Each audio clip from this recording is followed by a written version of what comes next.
What's up, bookworms? Welcome to episode 117 of the Cantina Book Club podcast, where readers can find interviews with authors of all genres. I'm Megan, self-proclaimed content queen, here to bring you insights from the authors themselves.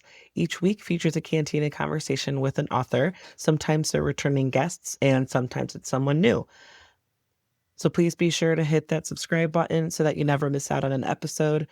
And feel free to browse through existing episodes so that you could catch a previous interview about a book that you finished. Today's episode features a chat with RaeAnne Thayne, welcoming her back. We're talking about her book Snow Kissed, that is available now.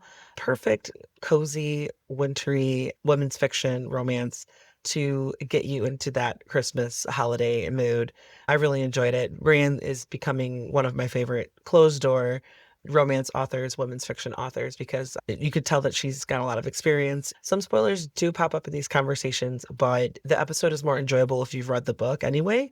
So if you're not sure about why writing a character like Ryan, the main male character in her book, why he's probably one of the more favorite types of characters for her to write, hit pause, add this episode to your playlists, and go pick up a copy of Snow Kissed. The interview will be here when you're ready. Just a heads up that I often use adult language to express my feelings towards these authors and their work. Whether the characters just need to get their shit together or I'm saying what the fuck to the author for making me feel things, just please be mindful around listening ears. And now a word from Crystal Hope, founder of the Book Podcast Connection. Hello, listeners. My name is Crystal Hope. I am the host of Must Love Books podcast and the organizer of the Book Podcast Connection. The BPC is a networking group of over 100 book-related podcasts, from fantasy to romance to horror and every genre in between. There are even podcasts for authors and writers. Check us out on Instagram at Book Podcast Connection or at www.bookpodcastconnection.com and discover your next bookish obsession. I know I'm biased, but I definitely recommend that you all check out the amazing plethora of bookish podcasts and subscribe if you're looking to get more out of your reading lists. Without further ado, get ready, grab your favorite drink. Here is RaeAnne Thayne.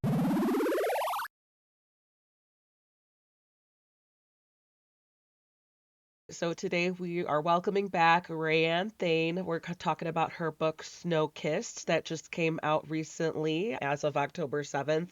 RaeAnne, good to see you again. Thanks for joining me. Happy to catch up. And this book was super cute and it really does get you in the holiday season. And I'm excited to talk a little bit more about it today. Oh, it's great to see you. It's great to be back. And I'm really excited to talk about this book. It meant a lot to me writing it. It was lots of fun to write. And I was able to include lots of different things that I've never written about before. So it was lots of fun.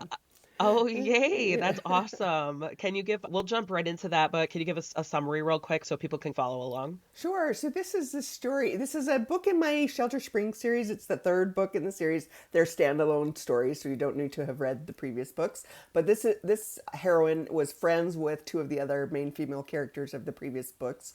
And she's got a twin sister and she's got a daughter with special needs. She's divorced. Her husband basically walked out on her and her daughter 2 years before. His sister's getting married at Christmas time. She's a florist. They've asked Holly, the heroine, to do the flowers for the wedding, and they want her little daughter Lydia to be the flower girl. So she's going to have to go to this wedding whether she wants to or not. Her ex is going to be there with his new wife and their new baby, and so she is in need of a date. It's the fake dating trope, which I've never written before, so it was lots of fun for me to write that. And so fortunately there's this really handsome Navy helicopter pilot who moves into town, and she enlists his help to be her plus one at this wedding. And they make a deal that she'll help him make his niece's Christmas wonderful in return for him going with her to this wedding. And it's super fun to write. It was super fun to write their story. They're just two wounded people who really needed joy and happiness this holiday season.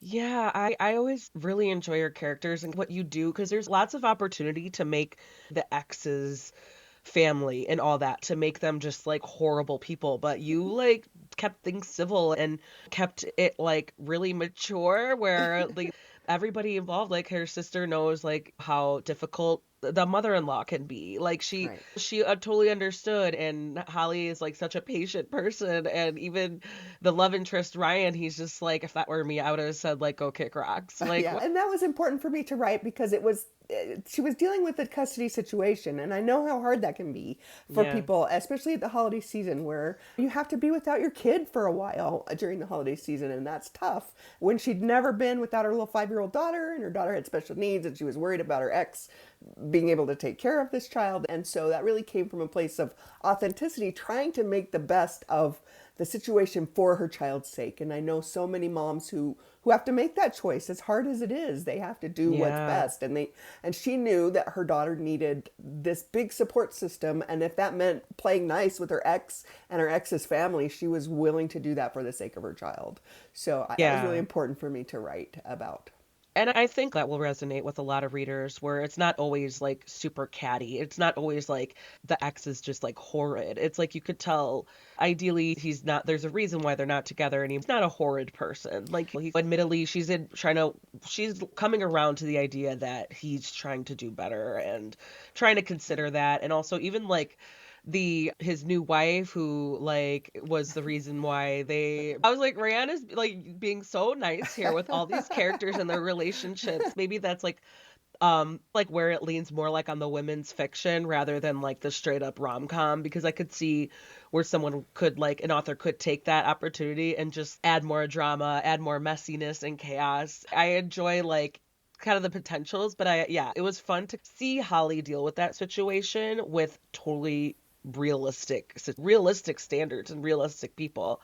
I hope so. I've seen some reviews where people are like, she's too nice. She should have kicked these people, kick rocks, like you said. And I get that. And I think that there's validity to that in certain circumstances. But I felt like in Holly's circumstances, she really did need to get along. This was going to be her child's stepmom, probably for her daughters the Yeah. rest of her life. And even though she was the one responsible for breaking up the marriage, not really, because Holly, 2 years out from the divorce, has realized they weren't a good match to begin with. And it was one of those things where life pushed them together. She's much better off without him, and she knows that. And so she takes the higher ground. And I do like writing characters who do that because I feel like that shows a lot of character growth, because it can be easy to fight about with people. That can be the easy route to go. But when you're trying to demonstrate to your child and to your family that there's a different way to handle the situation, you do have to sometimes swallow those emotions that you want to yell at everybody about, and you learn to get along to get along. Exactly. It was realistic, and it's just no, like this would happen. I enjoyed that a lot. Maybe let's explore what are the other types of things that, or tropes or storylines that you were able to exercise and take advantage of that you've always wanted to. This kind of was a redemption story, not necessarily of these two characters, but other people, sub characters in the story. There was a dialogue between Ryan and his father where they had been estranged because his father was not a good father.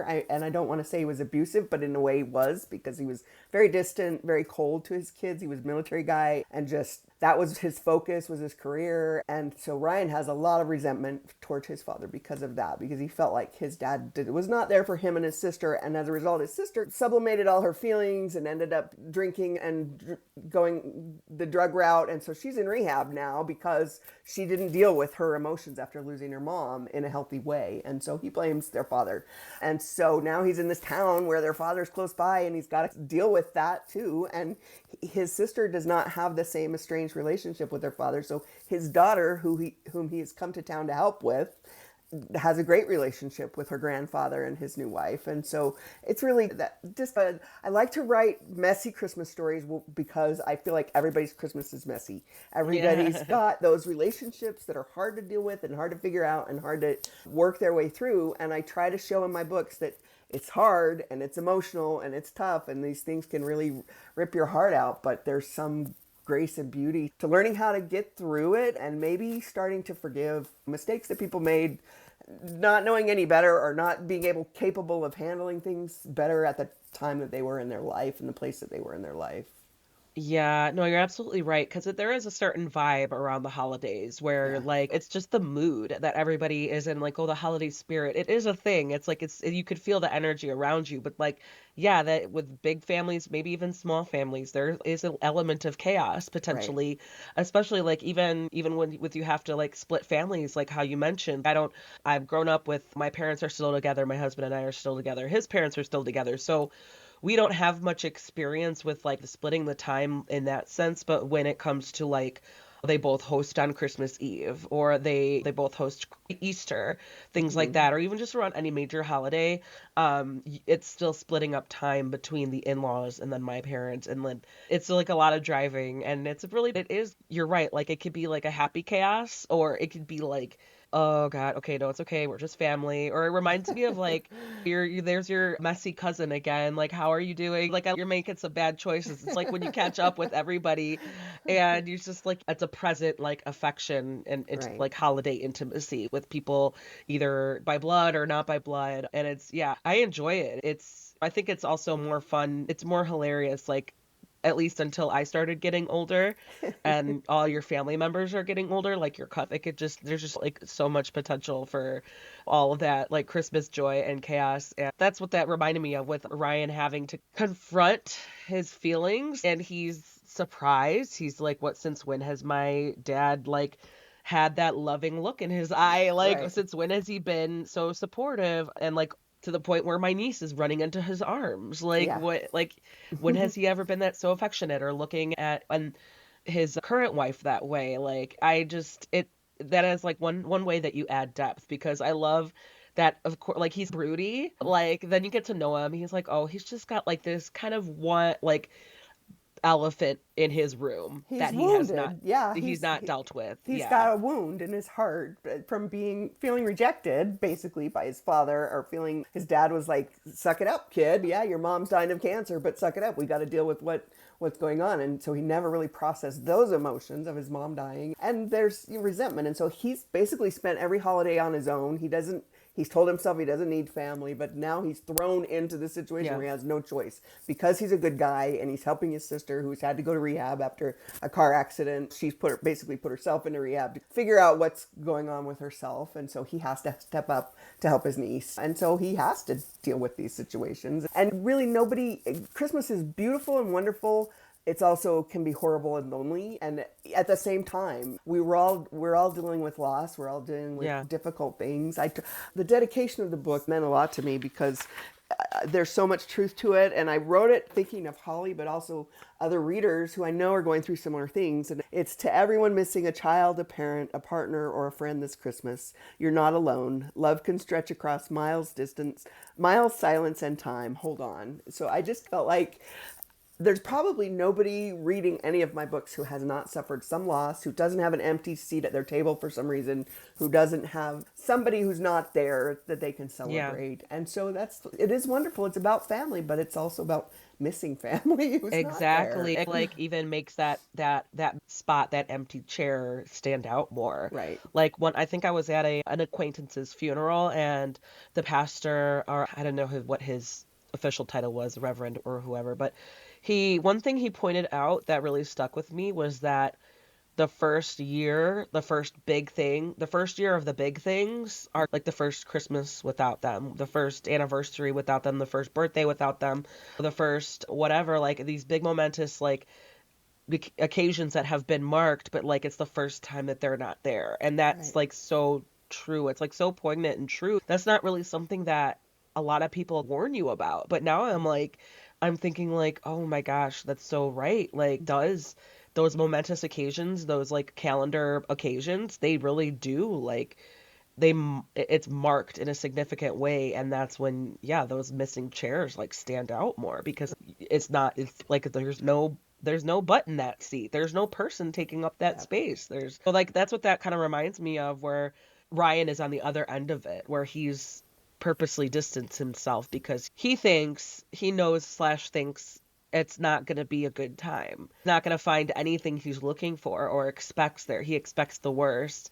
And then when he comes and finds out, like, oh, like wait a second, this is not my dad. Like, and it's like sweet because like you could see the dad's trying, and I just want to like shake Ryan, like you swoony broody hunk, like just talk to your dad. I know it's hard. We could do hard things, like Right. regulate your emotions, like become emotionally mature. You And know, he was a great character to write because he's so broody and dark and thinks he's got his life figured out, but he's having a health crisis as well. He was in a yeah, helicopter crash and he's trying to rehab himself to get back on the job because that's all he thinks he has is the job. So he's dealing with that kind of in the background, but he's also always told himself he's not cut out for family. He's not going to hurt other people like he was hurt. So he's just figured out he's not set up for that. And then falls in love with this little 5-year-old girl.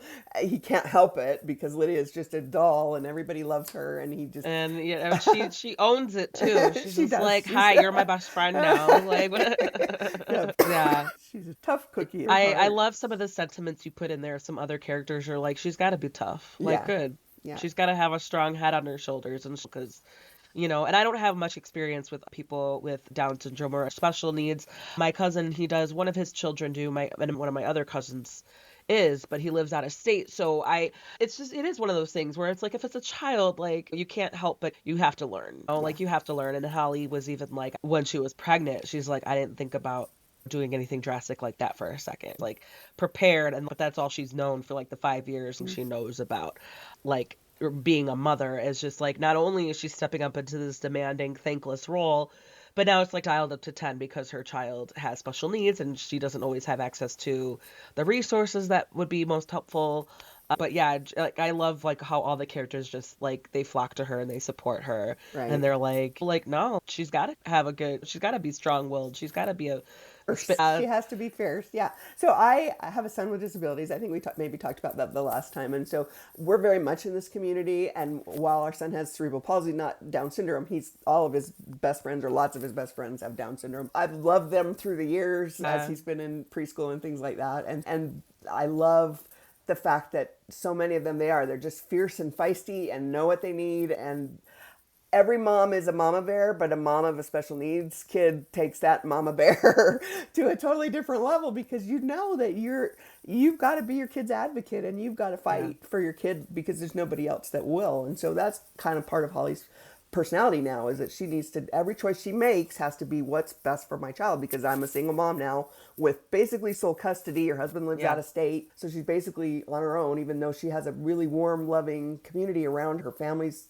right there with her parents, and her ex's family is really great with her daughter as well. Right. And they're really loving too, and she knows that she's got to do everything she can to help this child. Well, even And the fact that they want her to be a part of the wedding and she's just, like, she like appreciates it, but it puts her in a tough spot, especially also like, oh, would you mind like doing the floral arrangements too? And like, Holly strikes me as someone who like, I feel like almost anybody in a profession with close friends or a family like that, they'd be like, "Oh, who do you have doing your floral arrangements, like your flowers? Like, why didn't you ask me?" But Holly's, I can see her on the fence about that, where she, yes, of course I'll do it, like reluctantly, but also almost like looking forward to it. She just like, I think she just doesn't want to be a guest. She just doesn't want to attend. Like, she'd rather like just, here you go, I'll be in the background doing my thing, and if I don't, like, okay, no, but yes, I know Lydia's going to be very excited, so she had to say yes to that. She's like, oh. And I love like the whole sister dynamic where her sister, Hannah, I think it was, Hannah. she pushed that idea of like, oh, my sister needs a date. Like, how about you help out? Like, would you mind? And like, even then when he brought it up, she like, I loved how you had Holly being like, she did not ask you like, on my behalf. Like, Well, she was it's- super like, and it's Ryan such a was just sister super thing. smooth about it. Like, yeah, it was, yeah, absolutely such a sister matchmaking thing, because Yeah. I could tell Hannah was like, come on. Like, he's right He's there. perfect. Like, He's perfect. yes. He's from out of town. He's gonna leave again. He could be your boyfriend forever if you Yeah, want him to exactly. be. Nobody needs to know if he's not your out of town boyfriend. Like, It she's was- like, she even says to him, like, you're perfect. He's like, for what? Like, what do you mean? Like, because he's good looking enough to like raise, what's okay, Holly, like who's this? I love it. I love it. I think you just have a knack, like as far as romance goes, I think you're quickly becoming like one of my favorite closed door romance authors because you don't get like spicy or anything like No. that, but the pining. And I think you said like inappropriate flutters or like like she something like that. I just remember giggling at the some of the words like you had Holly describe her like calm down. Like, excuse me. She recognizes there's some things, feelings that she hasn't had in a long time. She's like, wait, what is that? Oh, I think I remember those feelings. There's something endearing about that because it's like we all know what they're thinking. Like, you don't shy away from it. You're like, even I think even when I remember reading The Lost Book of First Loves, it was like the main character, like, he knew like in his point of view he was like he wanted her. He's like, I want her, like. Yeah.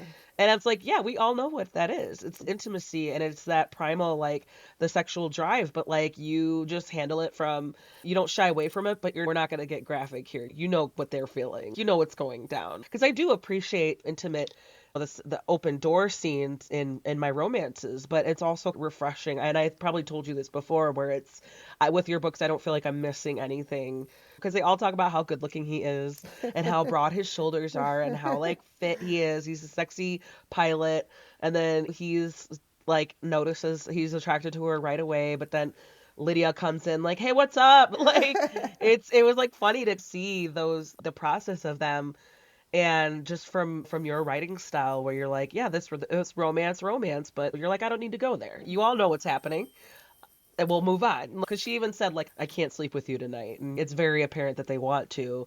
Or even just like the details of like whenever they kiss, it's like, oh, like she automatically melted into him. We all know where that like those feelings come from, and Right. so but it does add, there has to be some element of that with a romance, because you want to show how their feelings are growing, you want to show how their relationship is developing, you want to show these things where there's very clear tells. But then yeah, there's like a whole spectrum of it. I always joke like, this the Snow Kissed will be a book that I feel comfortable recommending to my mom. So it's like versus Well, like where you could have gone with it. and Like, I have written sexy books. I think we maybe talked about that previously too, that my first probably 20, 30 books were full sex. I had no problem with that. It's just that found myself really loving the emotional journey between the characters, and I wasn't enjoying writing the other part. And I realized I didn't do it as well as some other authors do. And so I decided to focus on what I felt I did well, which was yeah. showing these characters and their emotional journey toward coming together. Everybody knows that's obviously where things are going to end up. And I think my books I consider them sensual, maybe not sexual in terms of, there's definitely heat between them. There's definitely heat on the page. But like you said, the readers know what's going to happen. I don't need to show that. There are other authors who I feel like do that tons better than I did. And so I'll focus on the emotional part of it. And you have to make choices as an author, and that's the choice that I decided to make. For Yeah. I don't consider myself a prude or anything. I have no problem reading books with sex in them. I love some of them. Some of the Yeah. authors write really sexy books, but I just feel like my gift was the emotional part and the community, also showing the community around these people. Yes. Yeah, that is definitely something I noticed for sure also. Like you're good at showing friendships or relationships, like platonic even, like, or familial relationships, and like how those people like platonic intimacy. Like intimacy can be how close you feel with a person, but I often say, oh, there's intimacy, but then there's like, you could just be platonic, like friendships that you care to one another. You'd move mountains for them, but you don't feel romantic or romantic feelings towards them. Right. But you're absolutely right, because as an author, you have to like, if you are struggling, I feel like that has the risk of coming off on the page Right. if That you're was my struggling writing fear. a scene. I Yeah. just felt like after 20, 30 books, I'd written this scene before a million times, and there's nothing new I'm bringing to this. Let other people who do it tons better do that Hmm. part of it, and I'll focus on this part. I know, and it surprises me how much the conversation has just been so much more open and public about it on social media, about like, it's okay, women like sex, it's okay, like smut, whatever. There's a community where it's like, I like reading that too, and it's not a bad thing. It's just like, it's hot and it's part of the romance and it's part of like two people coming together. And Right. if you don't like those types of books, like just make sure you're taking care of your own like book searching for recommendations. Make sure that you're honest. Be like, you know what? I'm not into this type of stuff, but I like this type of stuff. That's totally normal too. I don't see as much of it, but I feel like there's a lot of like shaming in people who enjoy reading that type of material, and it'll say like, oh, it's equivalent to porn. I'm like, it's not. That's the only Yeah. thing you could compare it to. Like, there's just straight up erotica, yeah, but like, first of all, I'm like, so what if it's like porn? Women can get into porn too. Like, there's so many differences, like substantial differences, like between comparing the two. But it's just stop trying to shame women for liking things that you don't think that they should be like. Oh, it's not ladylike. It's like, okay, like that's fine. Hopefully, Just we've moved past that as a I know. society. You'd like to think we have, but I it know. doesn't I feel see. like it. I know my algorithm doesn't feed me some of what I'm hearing, but that's just up to me. It's like make your algorithm kind of work for you. And then if you like, instead of hate commenting or watching these things that you complain about, just scroll, just keep scrolling. It doesn't even have to, or pick a book. You're like, no, that's not for me. I don't like that. Like I think it's a lot with like men too. The difference is like how they receive or read like sexual content and maybe fantasy, for example. It makes them uncomfortable. But I'm like, but we're all naked apes. If you see a woman showing skin, your eyes are gonna go to that. Like you men are visual creatures. It's like, Right. but it's really funny when I had my husband read some books that I recommended to him, and some of them have really like racy things or like open door scenes. I just warned him about it. He's like, all right, you said this one's kind of spicy. I'm like, yeah, there's a few scenes in there. He's like, all right, let's do this. He just needed a little pep talk, and he was not even phased at all. Like even when I'm sitting there like, so did you get to this part yet? I'm seeing like what he's gonna think, and he's just like, yeah, they banged it out, so what? He like doesn't even like, which is refreshing, but not every male reader is like that. It just like makes them like super uncomfortable. And but we're like, if I tell him jokes about it where I'm like, then he kind of like laughs because he's like, whoa, like where did that come from? I'm like, the internet. It's just what I've seen other people write, like, and it's hilarious. So now I get to share them with you. Just certain things, but no, I enjoy talking about like the different ways that you could approach romance, and I that you were like, nah, like I'm good, been there, done that. I know what I'm good at. I'm gonna do what I want and what I enjoy, and there's Right. still a readership for that. And I love that fact that it wasn't always the case when I first started writing. I sold my first book 30 years ago this month, so I've been at this for a Oh, very long time. congratulations! Thank you. That's a big deal. Yeah, I've been at this for a very long time, and I've seen the industry change and change again. And I love the fact now that whatever you like to read, you can find books that fit that, and but I also feel like don't limit yourself and say I like only sexy books and never read a Right. book that's maybe not sexy, because you're missing out on some good storytelling by and vice versa. If you tell yourself I'm only going to read closed door books, you're missing out on some beautiful writing. And Yeah. so it's just important to leave yourself open to focus on the story, not necessarily whether they're fitting exactly everything that you think you want in a book. Exactly. No, you're absolutely right. And yeah, because, and even people who might get distracted by like the love story, if there's too much for them, it's like, then, like, if it's bothering you so much, you're missing out. Like, you're upset, like, you're missing the politics or the world building or whatever. Like, you're missing other things because you're just so focused on why is this in there? It's like a Fourth Wing is an example where there's so much more to it. There's so much more to it than like the few sex scenes that are in there, which happen to be graphic. But I had my cousin who read it. He was like, he had a problem with it because, oh, even besides the scenes, he's like, it's like every time they are with each other, it's like they're flirting with each other or they're talking about how much they want to like have sex. And I'm like, it's so much more to that. I think you're just so distracted by some of these like things that maybe make you uncomfortable that you're missing the bigger deals of it, like the things that go deeper, like how it's like just not just a love story. It's like overcoming the powers that be and what have you. And so, yeah, you're absolutely right where it's like, I guess it's whatever your personal preference is, but I'm also, you can't compare every book you read to this or to that. You know what I mean? Right. So I do want to touch on like the sensitive topics because there are like potentially content warnings with like PTSD or death of a parent or a child with special needs or even with substance abuse. I wanted to like how did you navigate those, or even like maybe any extra research you had to do to like make sure you were approaching this like with care and with authenticity? There are multiple issues going on, as you said, and some of those I have had experience with, life experience. The child with special needs, I pretty much know what it's like to have a 5-year-old with special needs that you're trying to get through the system and do the best you can for them. So that part I didn't really. I did some research on Down syndrome and some of the statistics about where children are at certain ages in life, at certain ages of progression, developmental disabilities. So I did research that, and I did research Ryan as he's dealing with his PTSD a little bit and dealing with trying to figure out his career. And I did a lot of Navy research because I didn't know a lot about the Navy, so I had to research about where he would be, like what his rank would be and how he could get out if he needed to get out and what he might do after that, and some of the rules and regulations for how can you get back to work with this sort of injury, and or would they put you on a desk job, and what are the physical criteria? I had to think about that.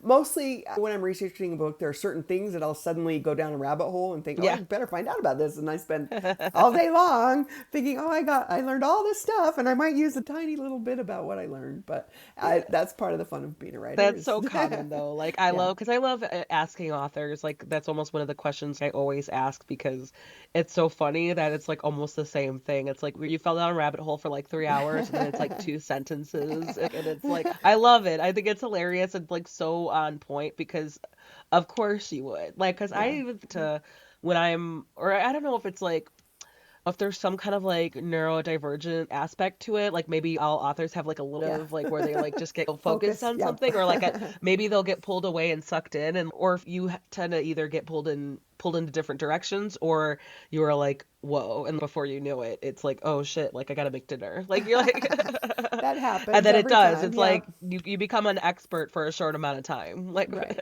On a lot of that's part of the beauty of being a writer, is you learn a lot of things, a little thing about a lot of things. So I don't know a lot about a lot of things, but I know a little about a lot of things. Yeah. And just enough sometimes to get me through. And sometimes I make mistakes, just enough to make me think I know what I'm talking about. But I don't always get it right, but I try. No, it's okay. You're hoping that other people on your team catch that for you. You would hope, but at the same time, you don't want to necessarily like rely on them. You got to be like, you got to do your best. Yeah. But that's why I think it's important for, I think like sensitivity readers, I found out was a thing like, I don't know, probably just a couple years ago. I was like, oh, that makes so much sense. So smart that you have people, or some authors have people who they're like, is this okay that I said this, that I wrote it this way, or is this offensive?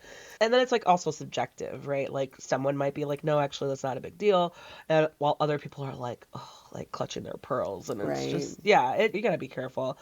Okay, I'm gonna throw this at you.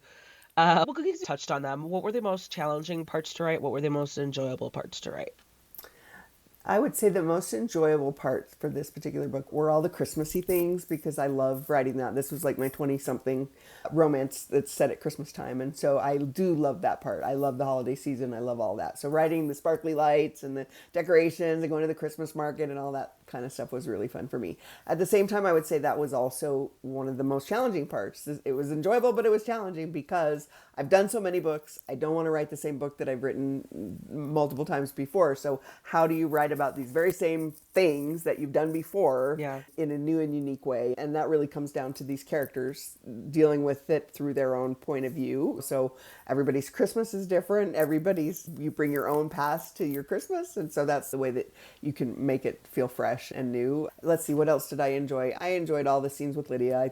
I just loved her. She was just so cute. And I did enjoy writing about Ryan and his dad trying to come to peace together, because I like writing characters that have been through tough things and have to learn how to forgive in their heart a little bit, because I feel like that's kind of part of our emotional journey. We don't always have to forgive, but sorry, I've got so much beeping going on here. You don't always have to, and you shouldn't always, but in certain circumstances you have to weigh, is this worth it, holding on to this pain? Am I the one being hurt by this pain that I'm clinging to? And if I let go of that, how can I open myself up to all this other joy and love in my life?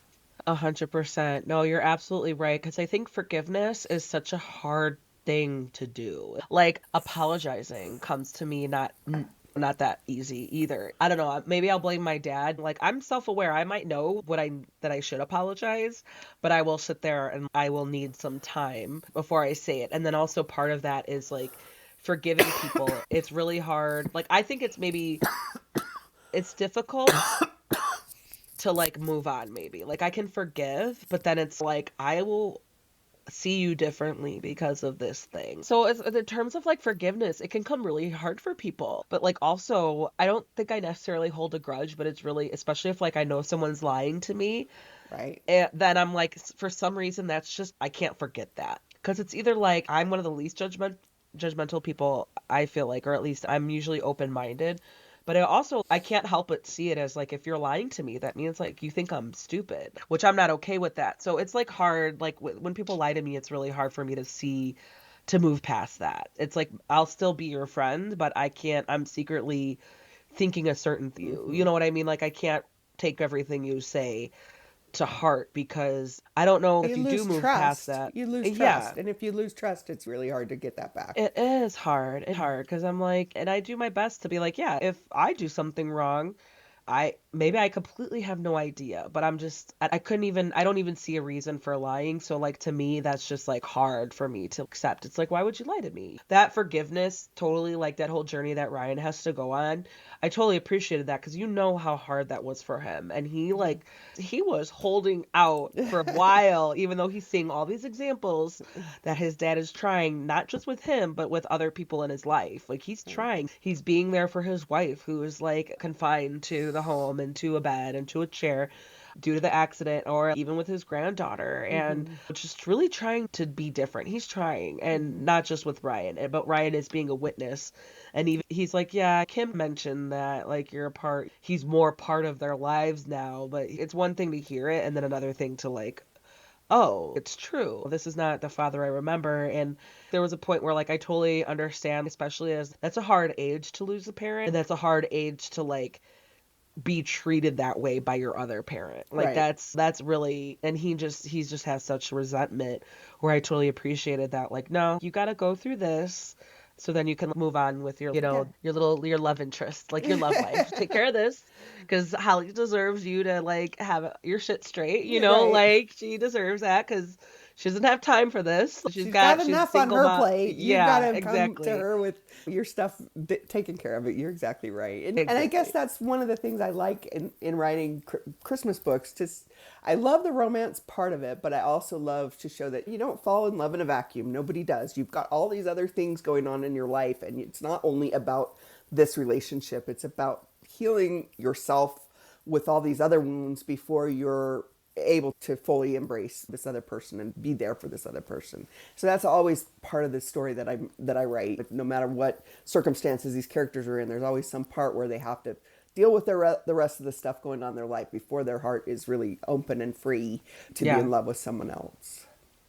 Yes. Yeah. And like, emotional regulation is a sexy thing. Like, we all like a man who has his emotions intact and is mature to like just handle things with cordially, or just with Yeah. healing and recovery, and trying to like make themselves a better person and try to get their house in order. Right. And like Ryan, we talk about how hot he is and how caring he is. It's like how he worked well as like her date, as her plus one. He was like charming The everybody. perfect date. Yeah, he talked Yeah, to like he was. everybody, and like you said, he flirted with the aunties and Yeah, all the things that he did that were just exactly yeah, what he needed to do. absolutely. I love that too, how you write like the older women. Yeah, like just, hey, look at who's this guy? Like, special delivery. Like, Right. yeah, no, those were like the parts that were like super cute and hilarious, where I'm just like smiling and giggling like an idiot reading your book. Just like she had him read the card for him. And he just does it. He was such a good sport. He's like, yeah, okay, because he's probably used to it by now. But I love how he was like, my sister makes me out to be some kind of player. She's talking too much about me. Like, I don't really appreciate it. Like, she's just, is she wrong? Is she Yeah. like, do you get serious or do you stray away from the serious relationships? He's like, oh, yeah, it's just like super funny, cute moments like that. I love like the main characters kind of teasing each other, or Right. when a guy who like the male character, or even the female character too, when like they don't know that they're hot, but they are hot, or like they don't know, but they know, but they're kind of like used to it, but they're not like, there's like a delicate balance there. I don't know. Something about it just like makes me giggle. It just makes me giggle. I think I like writing characters like that where they're uncomfortable with their sex appeal. And that's kind of Ryan. He kind of like doesn't quite get why all these women are going crazy for him. He doesn't quite understand it. Because I think there's a vulnerability about him too, Yeah. that he feels comfortable in the cockpit of a helicopter. That's where he feels comfortable. Everything else is whatever, but that's his happy place Yeah. in the zone where he He feels. had some moments, like solid flirting moments with Holly, though, where he was it's like, no, we're supposed to be madly in love with each other, right? Like, let's just go for it. Or where he just couldn't, he was like drawn to her and he just made some moves and she's like, whoa. And even then I was like, I just remember reading it and being like, ah. So yeah, no, I love that too. You're right. It is like a little vulnerability where it's maybe they're uncomfortable with it, but they just like Ryan, he was a good sport about it. He's Yeah. just like, oh, you're perfect. He's like, what? Like, super funny. Okay, this is like maybe a funny question that doesn't necessarily have to do with your book. What are there any books that you feel guilty that you haven't read yet? So many books that I feel guilty that I haven't read. I haven't read a lot of the classics I did in high school, but that's just not the thing that I'm into anymore. Sure. And all the books, Yeah. everybody's like, surely you've read this. And I'm like, yeah. I'll be honest, I haven't read Pride and Prejudice all the way through. I've watched the movies, loved the movies, but I've never read the book all the way through. I've started it and I'm like, okay, this is a little bit slow and it's hard for me to get Yeah. into this. And so there are quite a few. I'm pretty much I don't know the word for it, but I read what grabs me. I'm like a mockingbird who mood just reader? moves to whatever I can find. And so whatever, I read very widely, but I don't read very deeply, I would have to say probably. That's funny because did you say I think I did Pride and Prejudice as an audiobook and Oh, I couldn't like tell you it was easy to zone out because it was slow. It was boring, like yeah. almost. But it did follow the tropes of the classics, right? Because I was an English major in college. Like I read so many that are classics and are just like stand the test of time. A few of them do stick out, but like I think was it Wuthering Heights is being made into a movie, I think, with Jacob Elordi and Margot Robbie. I think it is. I've read that for my degree, my English degree in college. I had to look it up because I forgot what the book. I was like I forgot some of the plot points, and then I'm like because I think I was just reading so much like for analysis for like papers and stuff like that. Don't feel guilty about not reading the classics. It's okay. Unless maybe it's for a movie adaptation. I want to read the book first. Now, it took me so long to read Lord of the Rings. Like I refused to watch the movies even if it would like come on TV like normal programming and my husband would be like, "Oh, sweet, this movie's on." And it's like, "Can we watch it?" I'm like, "No, I haven't seen it yet." He was like, "What?" Cuz he knew I was such a bookworm. He's like, "What?" I'm like, I haven't read the books. I don't want to watch the movies until I read the books." And he's like, "What?" It was really funny. But so no, I'm right there with you where it's kind of like I do have some that you're like, I don't feel like it. Right. Like I don't feel like it. Plus Lord of the Rings, It's it's dense. dense. It's dense where I'm like it's so epic, right? It's Yeah. such like it's going to stand the test of time, but it's even when you watch the movies. It was funny because like The Hobbit, when that came out, I was like, okay, like I'm familiar with his writing. So now I'm like, okay, like it was still dense, but it was like, wasn't that supposed to be like written for his kids or something? Yeah. I'm like, dude, what are your kids like college level like readers? Like I don't understand. Like how old were your kids when you were writing this? When the movie then they split it up into three movies or whatever. I think yeah, no, you're right. It's like there are a couple where you feel guilty for not reading because you feel like you should have already, Yeah. but that's okay. I would just or if you're good with audiobooks, I would say try That's but only if exactly. I've listened to a lot more books than I've read in the last year, probably, and a lot of them that I probably never would have been able to yeah. make it through sitting and reading it and holding it. But listening to somebody else tell the story is so much easier because I Yeah. can be doing other things in my life Exactly. and I can focus on the story, but not to the exclusion of other things that I need to take care of. Especially, yeah, absolutely. Especially if the narrator, the voice actor is doing real. Brandon Sanderson's Stormlight Archive, I listened to all five books and it was like 250 hours across Really? all five. It was a lot, but and it was dual, it wasn't like true dual narrated, but it was like the female point of view was read by the woman and the male point of view was read by the man. And they both did excellent. They were both excellent. Otherwise, I would not have been able to do it. But it took me like all year for sure to get through them. And now I'm like, oh, I got to take a break from audiobooks. I'm like going to catch up on my podcast shows. You're absolutely right. Like while you're doing the dishes or cleaning the house, or I try to make sure I go for walks, and it definitely helps like just, absorb the information and the story without like feeling like you have to, like that's all you're doing. Yeah. For sure. What advice do you have for Ryan? What advice do you have for Holly? Ooh, from like midpoint of the book, it depends on where we are in the storyline. Right now, I would just say the book is done for me. Be happy and go live your life and be kind to each other. But as we're about halfway through the book, I'd just say to Ryan, suck it up and see that people can change, and give your dad props for trying, and also don't live the rest of your life constrained by the ideas that you had as a young man, saying, I'm never going to have a family. I'm not going to go down that road. I don't want to hurt somebody like I was hurt. Get over that, because there's people who want to love you, and you just need to open your heart and let them love you. And for Holly, I'd say she was wounded by her divorce. She felt betrayed. Obviously, her husband left her for another woman. She feels very inadequate. And I would just say, see yourself how everybody else in your life sees you, instead of how you feel betrayed and vulnerable and inadequate. Look at how everybody else loves you, and maybe that should tell you that you're worth being loved.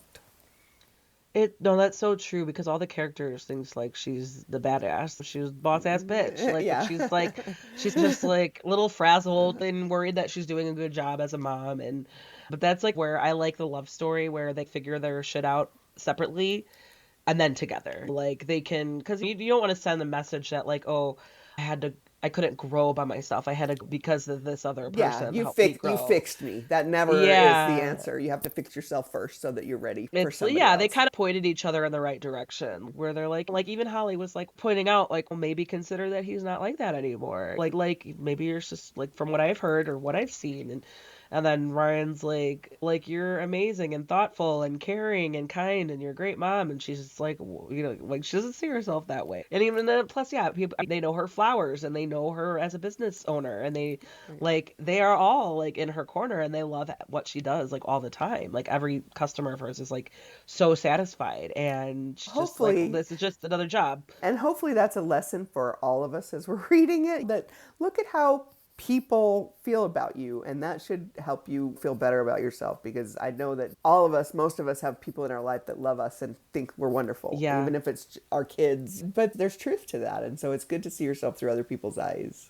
Sometimes. It's so important. You're absolutely right, because it is like you're thinking bad about yourself or talking bad about yourself, and you have to ask yourself, would I allow my best friend to say that about themselves? Mm-hmm. No. So why are you saying it to yourself? Why are you allowing you to be mean to you? Kind of something, because we're all our own worst critics, right? It's like, especially people who are like more modest or self-deprecating, they're not going to they're going to see, or a perfectionist maybe, they're going to not see the greatest parts about them. Or the unique parts, or even like the not so like awesome parts, but that's like part of what makes them. And it's like, you're a little messy, but you tend to figure it out. It's just like you overcome a lot because you got a lot going on, blah, blah, blah. It could be like almost anything, where you're absolutely right. That's solid advice for like everybody, just like everybody, unless it's a person who like they don't need any help thinking good about themselves, and it's like maybe you're good, maybe you need to tone it down, down, right? You think a little too much of yourself and move on, right? Absolutely. Are you working on anything that you could talk about? Sure. I just barely finished next summer's book, and it's called The Rainy Day Bookshop, and I'm having so much fun. I had so much fun writing that book. I'm eager to hear from my editor yet. I haven't heard from her yet about where I need to fix things, but I loved it. It's a kind of a mom and daughter story, where there's a reunion between the mom and daughter who've been not necessarily estranged, but separated. They were estranged for a while, and they've just lived separate lives. Now they're in the same house, and it was lots of fun to write. And I'm starting the next Shelter Springs book, which is Hannah's story, twin sister to Holly. So I'm just in the process of plotting out her book and having lots of fun with that. Oh, so fun. Oh gosh, because she's like a little, she's feisty too. And she comes off as like a little goofy, maybe like a little like pragmatic too. Like, Holly, come on. Like she's kind of like, she's a go-getter, but she's not afraid to kind of like give it straight, at least with her sister. But that's like her other half almost, Right. like her other familial half. And no, that would be a fun story to read for sure. I love that. So you said Shelter Springs. What other titles are in the standalone, interconnected standalones? Sure. So the first book is Christmas at the Shelter Inn, and that came out a couple years ago. And then last year I had the December Market, which is out in mass market paperback this year, so you can find that in the lower cost version. And then this Snowkissed is the third book. So Hannah's Story will Okay. be the fourth one. And right now the working title is, I think, A Cozy Little Christmas. That's what my editor, Yeah. kicked that one Yeah, around. you definitely have a thing for the holiday Yeah. settings, the holiday environments. But though it's fun. And like it's a cozy time. It's Yeah. a cozy feeling that like who doesn't love a good holiday? Almost like a Hallmark. Like sit there. We know what we're getting. We know what we're Right. getting, right? That's what Like I hope people take. It's hot chocolate kind of a book. That's what I've had people describe my books as hot chocolate. And I love that because it's comforting and it's soothing and it's sometimes exactly what you need during the holiday yeah. season is just to sit down and slow down and relax into a story where you know it's going to end happily, but it's the journey of these two people getting there and figuring out the lessons they need to learn to get there. Absolutely. Almost like the equivalent of like a beach read, where it's just Yeah. kind of like you're just chilling. Yeah. You're just chilling, but it's not tropical or it's not like, You're by the summer and fire sand. instead of on Yeah, the yeah. beach. You're cozied up with a sweater and yeah, absolutely. You're absolutely right. That's so fun. Okay, so RaeAnne Thayne, where can we find you online and on social media? Sure. My website is RaeAnneThayne.com. My socials, I'm author RaeAnne Thayne on Facebook and I'm on Instagram. I'm a little bit on TikTok, not too much on TikTok, but mostly Instagram and Facebook. You can find me for the most part. Yeah, I know. It's funny. I'll go through and I'll pick clips out and I'm like, wait, who's on TikTok? You're gonna just get a lot of notifications from me during when I finally like edit it and release the episode. So I warn authors, you're gonna get a lot of tags there, but there's quite a few good clips that are worthy of that 90-second or 60-second little teaser or whatever. Oh, good. No, it's funny because like a lot of authors are kind of like, I'm just like a lurker, but you Yeah. could find me. Like you can find me. I'm very Like active on the others, and I'm active yeah. on TikTok once in a while when I remember. I go on, and I just don't Yeah. like to videotape myself, so I have to figure out what else can I do. Yeah, I know what you mean. Because some of those creators are just like they're creative. Like people come up with like the perfect scenarios and the editing and like the lighting and all that, like with scripts even. I'm like, good for you. Like you were putting in the work and it's paying off Yeah. one way or the other. But I know I'm the same way where I'm just like I'm on there to make sure Cantina Book Club is on there to make sure that I'm reaching all corners that are relevant because I try not to get sucked into I want to watch my algorithm, right? Like I get it. I get it. Just like it's okay to lurk. It's okay to lurk. Okay, so RaeAnne Thayne, Snowkissed is out now as of October 7th. I recommend it, like you said, for a holiday read, for a cozy corner fireplace read, a hot chocolate book, hot cocoa book, and it's happily ever after, cute, and some very funny moments. I recommend, like, again, I will lend this book to my mom. Good. Yeah. And I'm going to keep an eye out for you and your other works. And if and when you want to come back, feel free to, I'd love to chat again. Love to. It's great to talk to you again.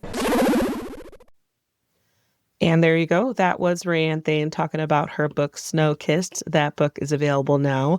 Check out the show notes to see links where to find RaeAnne online and on social media and where to purchase the book. In the show notes, you'll also see where to find Cantina Book Club on your favorite social media book communities, such as Facebook, Threads, Book Talk, BookTube, Bookstagram, and more. And I would really love and appreciate it if you could hit that subscribe and follow button so that you never miss out on book reviews or author interviews. If you have any book loving friends who are looking to get more out of their reading lists, please share Cantina Book Club with them so that they can find upcoming releases and interviews with authors. Another way to help this podcast is to head over to your favorite podcast player and give Cantina Book Club a rating and a review. It helps me to reach more potential listeners and book lovers like you. And that goes for any podcast that you listen to. It's one of the easiest ways to help out. If you need more book recommendations, you can reach out to me. I'm always so excited to share my recommendations. You can head on over to cantinabookclub.com for more in-depth reviews from all genres. And while you're at it, you can subscribe by entering your email on the website so that you can get new reviews and author interviews delivered directly to your inbox. If you want to support Cantina Book Club even more, you could donate by finding the form on cantinabookclub.com. Whether it's a one-time donation or as little as $1 a month, I seriously appreciate the support and will share my appreciation with you by showing you some love on the show. And finally, one of the best ways to help authors promote their works is head on over to Amazon, Goodreads, Storygraph, or wherever you keep track of your books and give the title that you've read a rating and a review. It helps them out so much more than you would ever realize, aside from actually purchasing and reading the book. Thanks so much for listening, and see you next time. Cheers.